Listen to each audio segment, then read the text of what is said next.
The CBS Radio Mystery Theater presents...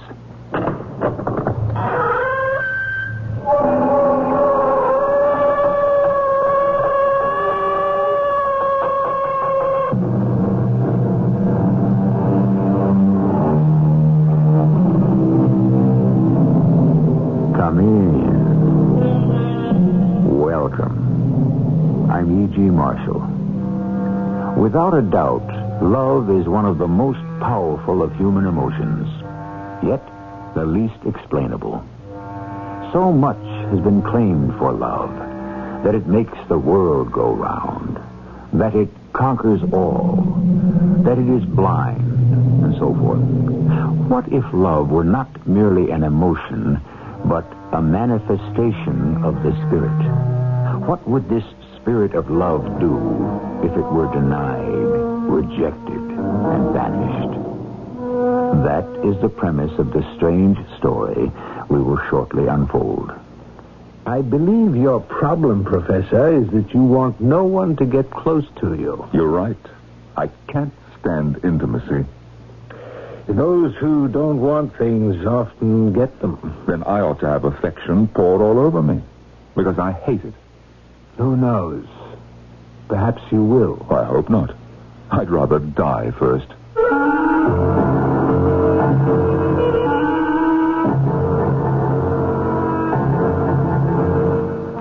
Our mystery drama, Shadow of Love, adapted from a story by Robert Hitchens, was written especially for the Mystery Theater by James Agate, Jr., and stars Robert Dryden and Norman Rose. It is sponsored in part by Contact, the 12-hour cold capsule. I'll be back shortly with Act One.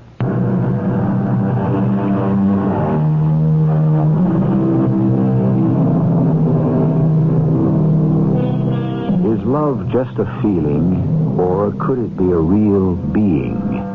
That is what is behind this unbelievable story of the friendship of a scientist and a priest. People who knew them both often wondered what these two had in common. One was all skeptic, and the other all faith. Let us hear from the latter, Father Xavier Murchison. Professor Gildea was not one of my parishioners. My parish is way downtown. The people are poor. On weekdays, the basement of St. Saviour's is a recreation hall welcoming the kids of the Lower East Side. The professor lived on the Upper East Side. But what a lonely fellow he was. His own doing, of course.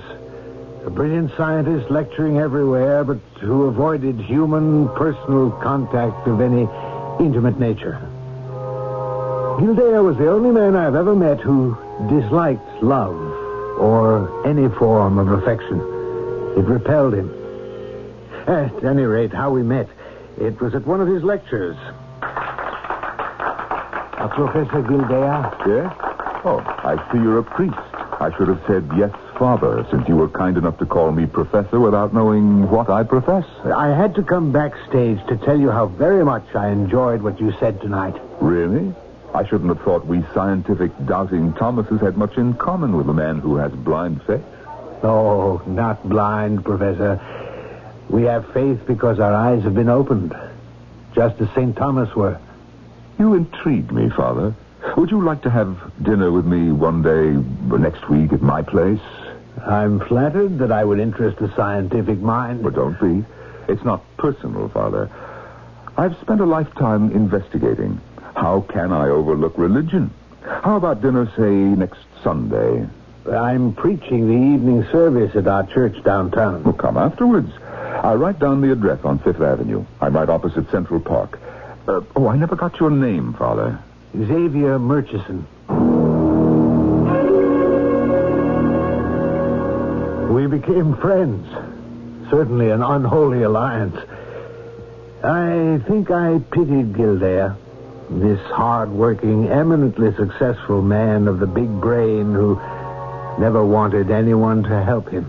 Friends? Oh, they're few and far between. Well, that's because you don't like people. Very few. In fact, none. I realize that straight off. You want no one to get close to you. You're right, Father. I cannot stand intimacy. It's interesting that you want so very little out of life. It's my bed. I made it and I lie on it. Those who don't want things often get them, while those who spend a lifetime searching for something generally don't. Then I ought to have affection poured all over me, because I hate it. Perhaps someday you will. I hope not. I'd rather die first. A prophetic statement. But at the time, how did I know? How could I? And then it began. The events that changed Gildea's life completely. One Sunday, I arrived for our weekly dinner early. Pitting, the professor's assistant and houseman, let me in. Oh, good evening, Father Murchison. Evening, Pitting. Professor home? No, not yet, Father. He's been out all day, and a late appointment with his publishers. His first 2 books sold so well, they're asking for another. Well, I'd say that was good news. Hello there, Pitting. Did Father Murchison arrive? Ah, there you are. I'm sorry I was detained. Pitting, dinner in half an hour and drinks right now in the library. Very good, sir. Oh, and Pitting, how is Napoleon today? Oh, very well, sir, I believe. I removed the cover from his cage. I believe you forgot, sir, when you left early this morning. I did not forget. When I want that parrot uncovered, I shall do so myself. There is a reason for what I do. I would thank you kindly not to undo what I have done without asking me first. This extraordinary outburst about the uncovering of a parrot was the first sign of many to come, which, but I don't want to get ahead of my story. Pitting brought the drinks into the study, quickly covered the parrot, and disappeared. I suppose I was a bit heavy-handed, wasn't I? I apologize for the brouhaha about Napoleon, but I had my reasons for wanting him kept covered. You've had this parrot a long time? I was making a study of the imitative powers of birds a while back, and I never got rid of him. But for reasons of my own, right now I want him shut up in darkness. Father, do you think that I'm an attractive man? Well, bless me, I don't know. I mean, do you think that there's anything about me which might draw a human being or an animal irresistibly to me? Whether you desire it or not? Definitely if I did not desire it. I imagine it would be very disagreeable to be liked, to be run after by anybody one objected to. Or by anything. Oh, that's horrible. What are you saying, Professor Gildea? Father Murchison, I have no one I can tell this to, so... Well, shall we say that you're elected? How much time do we have before dinner? Enough.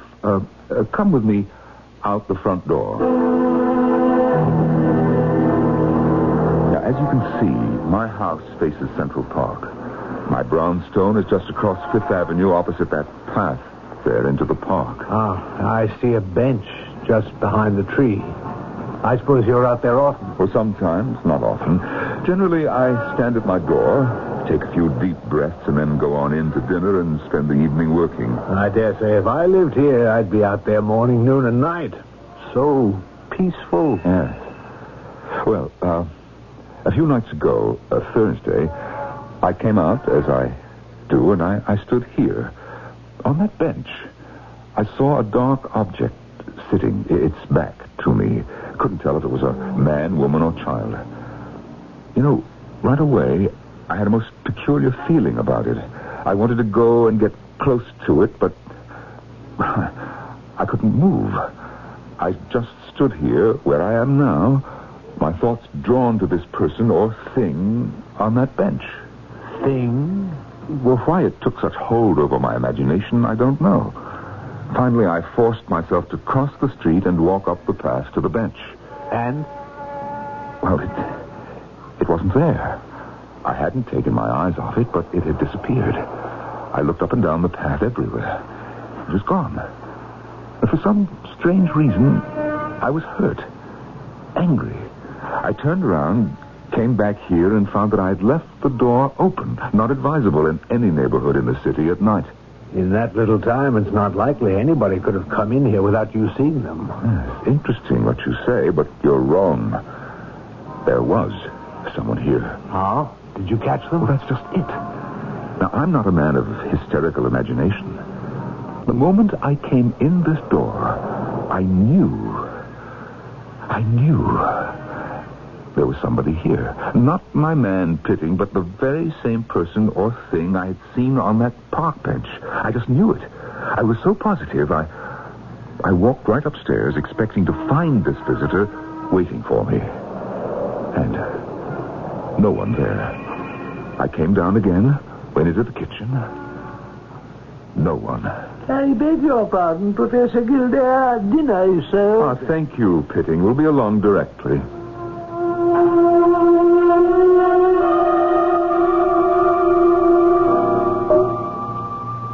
A delicious meal, Professor. Thank you. Now, I'm anxious to hear more. Yes, well, that night I went to bed, slept well, but when I arose the next morning, I knew the presence was still in this house. You didn't see it, but you knew it. Mental sensation. I knew it was here. I went to my study. I worked hard. I had lunch. At 2:00, I was due at a lecture. I left the house, and suddenly I was aware I was alone. The thing had not followed me into the street. That evening, when I came home, it was still here. I sensed it was very attentive to me, concerned. And by the time I got up to go to bed, I realized what the presence was up to. What was it? It was personally interested in me. You felt that? Oh, yes. Yes, it was fond or becoming fond of me. Father, I want you to see something. Mm-hmm. Now, I'm going over to the corner of the room, and I'm taking the cloth from the parrot cage. There we are. Now, Father Murchison, have a good look at the parrot. Now, tell me what you see. Well, Napoleon seems to be asleep on his perch. Right. Sort of half asleep, half awake. Now, what is it doing now? Ruffling its feathers, I should say. Now it's doing a little dance, a little jig. Oh, that's strange. All right, back to sleep, Napoleon. I'll cover you up again. Yes, Father. A little dance. A jig, you called it. Father, if you were to ask me, it was the mincing steps of a woman. Napoleon has never done that before. These are absurdly imitative birds. You see, I think that it is imitating that presence. Are you saying that the presence is female? Yes, I certainly am. Oh, dear me. The parrot has sensed it or seen it and has copied it. You can't believe your parrot was just now seeing the apparition in this room and imitating it. Oh, yes, absolutely. And it is still here. Professor Gilder, let me speak to you as a friend. To believe that a parrot, an entirely physical creature with limited perceptions, is able to see what you cannot see and imitate it is more than any sensible person can believe, more than I can believe, and more than you should believe. Are you quite finished? I can tell you more. Father, it's at me here now. There's a cloying closeness about it. I feel it here. Right here. It horrifies me. It horrifies me. As I said when we began, what if an emotion had entity? Taking it a step further than the emotion of love, take hate with a hand raised in anger. Take revenge, despair, fear. What if all those could appear to you and me as actual beings, haunting us and making themselves unwelcome visitors? All fancy, you say? Wait with me and see if the fanciful takes on substance when I return with more of the mystery in Act 2.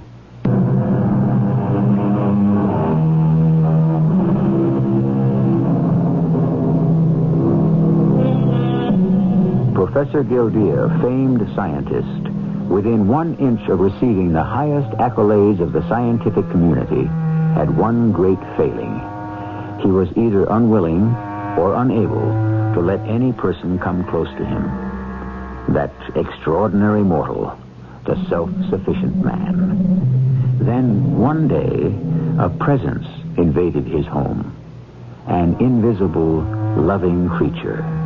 And after that, the professor was never the same again. His friend, the priest, Father Xavier Murchison, takes up the story. Although his doctor gave Professor Gildea a clean bill of health, I persuaded him to take a week off, cancel whatever speaking engagements he might have, and put the laboratory and his own home out of his thoughts. He went up the coast. After a week, I got a card from him posted from the Cape, telling me what train was bringing him home. Ah, Father Murchison. I didn't expect to see you here at the station. What a nice surprise. Well, I didn't expect it myself, but as it happened, I had to visit a sick person right in the neighborhood this afternoon, so I thought I'd chance it. Yes, to see if I was still a sick person, huh? Are you? No, I don't think so. A week on the Cape, the sea air, you looked just fine. Did you have good weather? Yes, perfect, glorious. You were quite alone up there? Do you mean was I pursued by my ghost? No, I wasn't, thank heavens, quite alone. The beach, the seagulls, the sea, my only companions. Ah, I've never seen you look better. I never felt better. Not a care in the world. Father, what am I kidding myself for? I'm terribly anxious to find out if that thing is still in my house. Oh, you've seen the last of it, I'm sure. I have had it, and now we'll see. A taxi.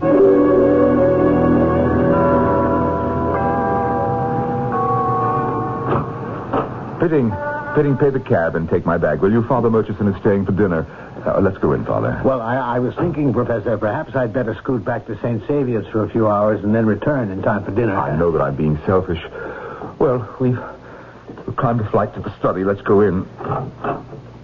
I've always liked this room. Now, if I'm to remain here, I'd better call St. Saviour's. Well, there's a telephone in the hall. I'll pour small glasses for us both. Whiskey? When Pitting comes upstairs, I think I'd prefer a cup of tea. Well, as you wish. Turn on the light. The telephone is right there. All right. Now that you've had your tea, Father, and I've had 2 whiskeys, let us see what we shall see. Are you really relaxed? No feeling of apprehension? Not a scrap. But I am curious. I'm waiting for it. Whatever is that? It's Napoleon. He's telling me, you've been back home for an hour. Why don't you uncover me? I'll take its cover off. I never heard a parrot make a sound like that before. It was certainly a most un-parrot-like sound. Yes, it is. It's not imitating some sound it's heard, is it? I'd like not to answer that question. Are we alone? What's that?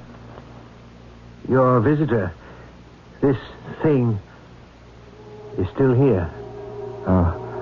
Yes. How do you know? It came into the study a few moments ago to welcome me. It came... How? Well, simply by making me feel that it is here and happy to see me. I'm amazed. Oh, Father, I wish I could make you believe that there is an intruder in this room. You know, there are doctors who specialize in these things. You might consider... Father, please. The scientific mind deals in proof positive. If within the next few weeks, no days, I cannot come up with the proof that some unknown being is actually here, I'll let you take me to any doctor you like. You see, I cannot go on like this. So I shall just have to reconcile myself to your opinion, Father. My opinion? Yes, that I am suffering from an absurd delusion. Well, the way you talk about this presence is so convincing that Still, in the doctrines that I subscribe to, a mysterious presence... A cloying, horrible, suffocating presence. I know of nothing, written or implied, to account for such a thing. So, naturally, my dear friend, I doubt. Everything, all of this, must be in your mind.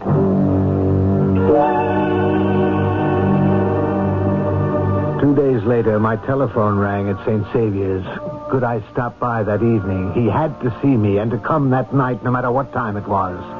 Father Murchison. Oh, Father Murchison, come in. Come in, please. Good Lord, Professor. What in heaven's name is the matter? I've never seen you looking like this. Something has come over me. I cannot take it alone anymore. Well, why didn't you call me yesterday? Yesterday? Yesterday? When was that? You see, since yesterday, I've passed a decade in a day. All right. Is it still here, the presence? Stronger than ever. What amazes me, Father, is that you do not feel it. That it hasn't made itself known to you. Father, I may need to turn to the church, after all. The church? What are you saying? To have this thing exorcised. Would you do that for me? Exorcism? Well, that's quite a step, not to be taken casually. Well, can't you imagine what it might be, Father? Now, look about this room. What do you see? What do I see? Nothing unusual. It's not right in front of me, is it? No. No conventional white-robed, cloud-like spook. Heavens, no. I hadn't taken leave of my senses that far. No. Look again. Only Napoleon. His cage is uncovered. Is that it? He's the proof? Yes. You were once quite suspicious of the parrot's abilities. You said before the parrot was aware of the intruder. Yes, and now I'm sure of it. You see, he's been watching that presence from the very first day it came in the back door. Oh, is that why you started keeping its cage covered during the day? Exactly. An act of cowardice on my part. Napoleon's behavior was beginning to get on my nerves. I think the proof I needed developed when I spent a week at the Cape. Now, let me show you the results of an experiment. Well, do I have to do something? Oh, yes. You and I are going to hide ourselves in this room, and both of us will watch Napoleon. You're covering his cage again? Yes. Now, when we're quite hidden from him, I'll pull this long string I've attached to the cloth and remove it. And the, whatever you call it, will reveal itself? I'll stake my reputation on it. How strongly have you felt its presence? In the last 2 days? Tremendously. It is always watching me. It is here now. And what is the most destroying to me is that the damned thing oozes love. It creeps over me. It crawls. Oh. Now, if you're ready, let's hide ourselves behind the drapes on either side of the window. I'll pull the string and uncover the parrot and watch. And then you tell me, am I mad or very sane? I am trying to be rational and calm about what I saw. The parrot moved along its perch and then suddenly turned towards the door. With its eyes, it followed something we could not see across the room, fluttering its wings with excitement. Whatever it was, it came nearer and nearer to the cage. The parrot then put its head through the bars, stretching it as if asking to be scratched. I can almost swear I saw a white finger pushing at the feathers on its head. Something was stroking the top of the parrot's head. And it started making that unearthly sound.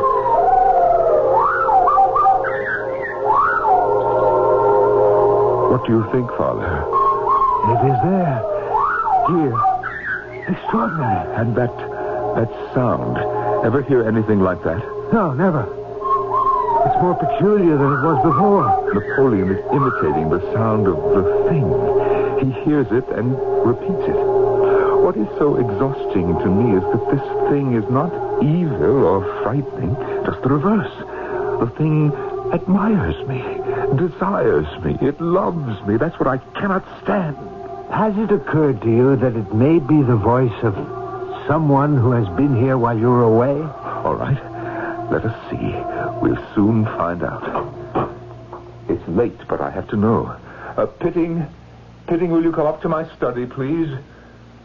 Now, before I went away, I noticed Napoleon was trying to do a kind of walk. And then when I got back, you remember that cry, like the one we just heard? Oh, yes, Pitting. I'm sorry about the hour. Pitting, while I was out of town, did anyone come into this room? No, certainly not, sir. Except the cleaning lady, the maid, and myself. Yes, and the bird. Has it been here in its cage the whole time? Oh, yes, sir. Have you noticed the parrot talking lately in a, well, shall we say, rather peculiar, disagreeable voice?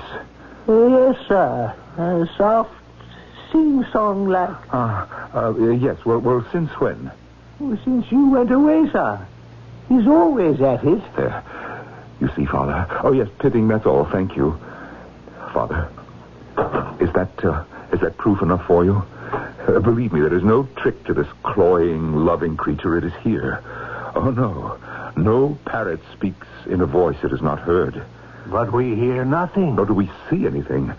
But Napoleon does. You saw how it was holding its head through the bars to be scratched. Yes, it seemed to be doing that. It was doing that. I beg your pardon, sir, but as long as you were up, this message came for you, and I neglected to call it to your attention. Well, a message? Thank you. They've got to be joking. Another lecture. 1 week from today in Washington. I seem to have made a commitment 6 months ago. Well, I can't do it. I'll have to cancel. I'll call them in the morning. I'll tell them it's impossible. I could no more lecture in the state I'm in than the man in the moon. Oh, Father, help me. What can I do? Help me.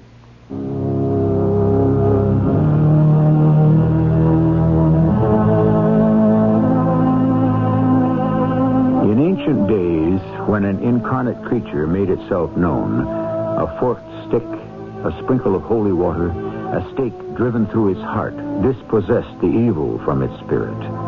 But how to rid a man of what he cannot see? Is this some devilish magnetic force drawing to the professor the very emotion of love he cannot bear?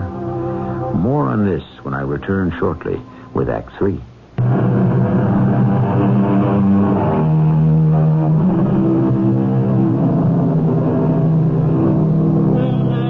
Father Xavier Murchison found it indeed difficult to believe what his eyes saw and his ears heard.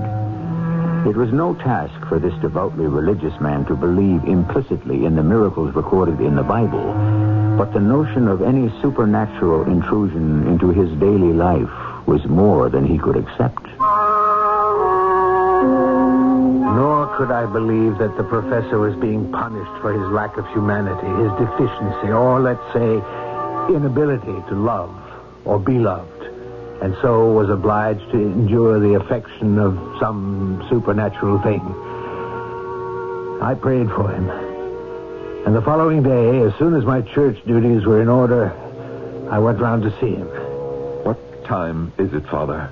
A little after 6. What has become of Pitting? He has left my service. What? Left you? He doesn't work here anymore? Left at noon. May I ask why? Well, it's all part of this dreadful business.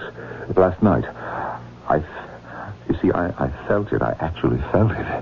The thing. As I was going up to bed, I felt something moving along by my side, and then it nestled up against me. Good Lord. It seemed just like a real human being, but I couldn't see it.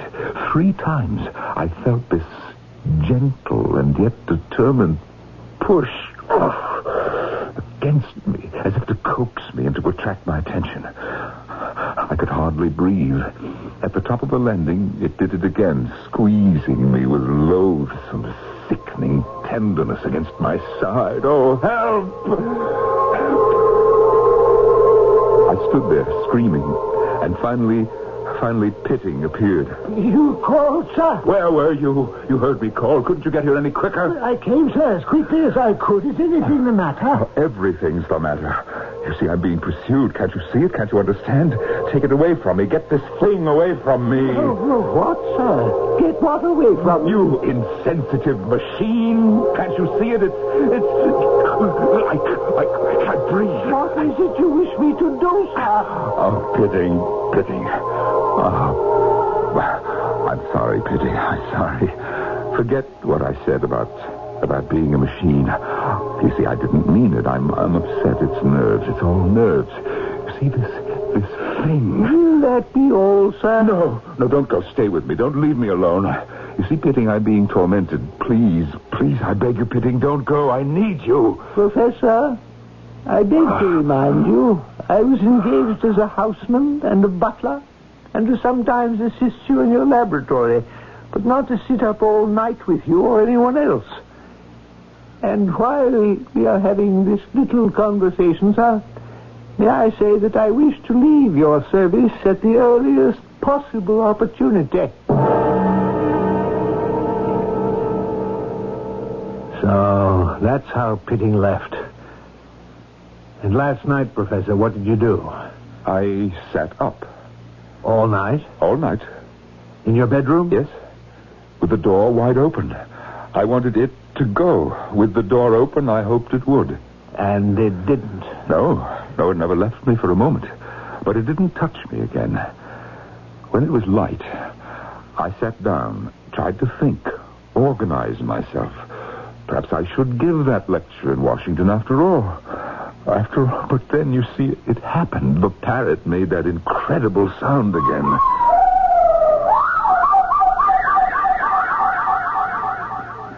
Well, where is it? I don't see the cage. I got it out of here. You see, I took it to a pet shop. I didn't even want the money. I said to the man, Here, take this beast. You can have it.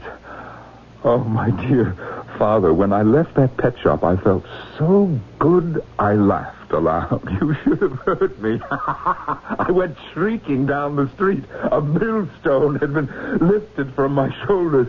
But you see, when I got back to the house, I went upstairs, and it was still here. It's here. Now, it will always be here. Tell me, what am I to do? I mean, as a friend, as a priest, help me. Gildea, I cannot pretend to doubt the reality of your misery in this house. You must go away, right away. When is that Washington lecture? In 5 days. All right. Go to Washington tonight or tomorrow morning. No later than that. Go to your usual hotel there until after the lecture. So far as you know, this thing has never followed you out of the house. Oh, no. No, never. I was free of it at the Cape. Then go. Leave. That'll be 5 days, 6 days. And after the lecture, let's see if this will end. Hope, my dear friend. Hope.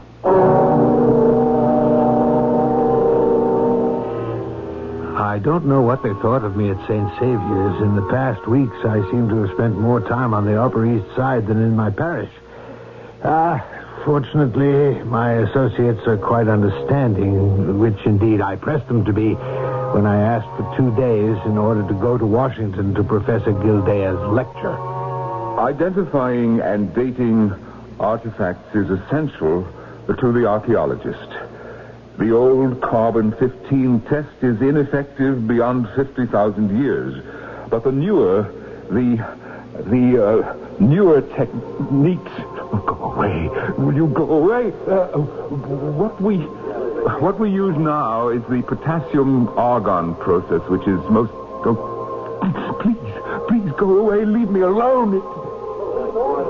It measures the decay of radioactivity in a mineral, and it is far the most effective after 50 million years. Ah! No, I can't go on. It's after me. It was a dreadful sight. To see this great professor suddenly stop his lecture, look around him like a cornered animal, and strike out with his hands, warding off something. Then he ran to the edge of the stage as if pursued, and didn't know which way to turn. Mercifully, at that point he fainted. A doctor gave him a sedative, and I didn't leave his side until he was safely back at home, in his house, in his bed. Father Murchison, is that you? Yes, it certainly is. I'm glad you're awake. What day is it? Tuesday. I brought you back home last night. You've been sitting here since last night? Well, it was the least I could do. It was all a mistake. I should never have advised you to go to Washington. You weren't fit. No, I was perfectly fit. But I was accompanied by that abominable thing. It no longer leaves me, even for a moment. It won't stay anywhere unless I am there. You see, Father, it loves me. That's what it is. It loves me persistently. Wait. It's here now, right now, as I talk to you. It's on the edge of this bed, nestling up to me, touching me. Can't you feel that it is here? No, I can't. I kept asking myself over and over, why? What have I done? I've been thinking about that also, and I can find only one answer. You have an answer? There is a reason for this? Perhaps it's a punishment. For what, for heaven's sake? You hated affection. You put human feeling aside with contempt. You had no love for anyone, and you didn't want to receive love from anyone. So, perhaps it's a punishment. Do you honestly believe that? And it's hard to believe, but I am being punished. It may be so. But what can I do? Try to endure it. Endure this thing, this loathsome presence? Yes. Try to welcome it. Possibly then the persecution will stop. I know it means me no harm. I know it seeks me out of affection. It was led to me by some extraordinary attraction which I hold over it. I know that. But to a man of my nature, that is a horror. If it would hate me, I could bear that. If it would attack me, I'd become a man again. I could fight against it. But this gentleness, this brainless, sickly physical presence, I cannot stomach it. What does it want of me? Love, Professor Gilday. I haven't any love to give it. Oh, Father Murchison, I'm dying of this. Why dying of giving affection so hard for you? You didn't hear a word I said, did you? Listen to me. Give it your love, and it may go. It is not possible. Yes, it is. Having received what it came for, it will go. I cannot believe that, Father. You talk like a priest. Suffer your persecutors. Turn the other cheek. I speak to you as a friend. It may be some strange form of lesson. I have had lessons, painful ones, and I'll have many more. Now, instead of resisting this presence, welcome it. Please, try. I can't. Hatred, I can give it that. Hatred, for I hate it. I loathe it.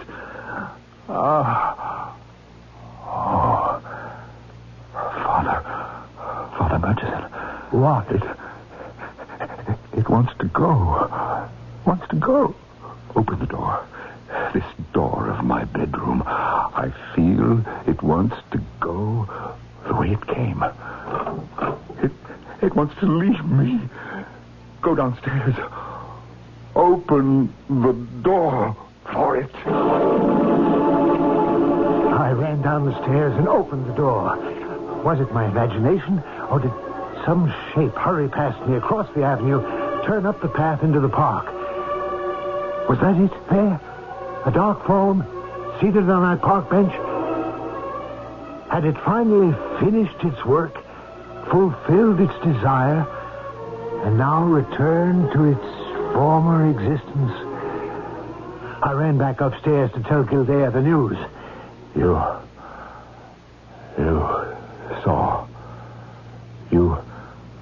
saw it. Yourself. Sitting there. Well, I thought so.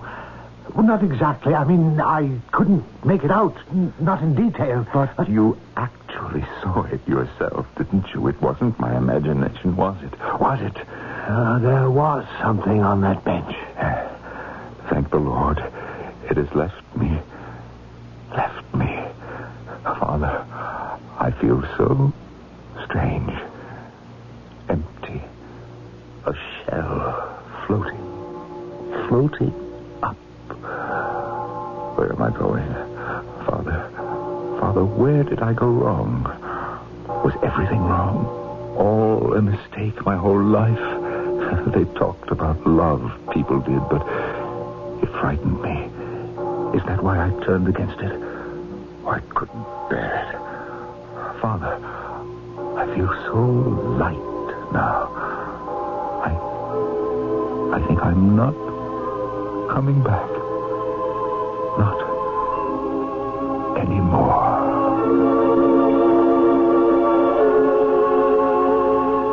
Even as I sat there, he passed away. I made the sign of the cross and gave him absolution. His face that had been so careworn, crossed with lines of fear and hatred, softened. It was the face of a child, hoping for love. A doctor was called. The cause of death? Well, I would say heart failure. Yes. Failure of the heart. He wasn't an old man, Doctor. Age has very little to do with it. Would you say it might have been prevented? Possibly, if he had watched himself. Taken better care? He should have lived quite differently. I think you're right, Doctor. He should have lived quite differently. Father, that's about all I can do. Thank you. I'm afraid it's all any of us can do now. He's in the hands of Providence.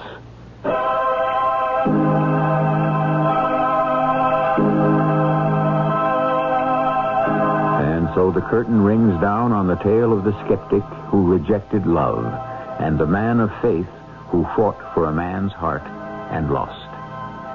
I have a theory about the extraordinary tale you have just heard, which I'm dying to put to you. I'll return shortly. Mrs. E.G. Marshall inviting you to return to our Mystery Theater for another adventure in the macabre. Until next time, pleasant dreams.